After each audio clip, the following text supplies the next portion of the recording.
Kesihatan penting. Kesihatan penting. Makcik Ruzila binti Abdullah tiba-tiba je kena stroke.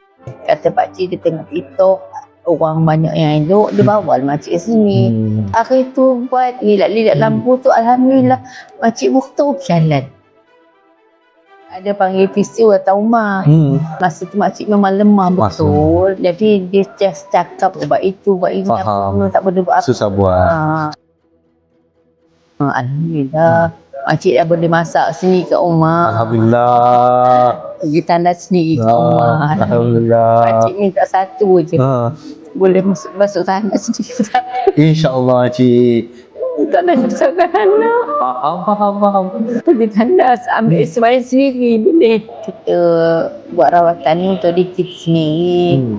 Ambil duit pun tak apa. Duit pun boleh cari lagi. Bagi pakcik cakap macam tu.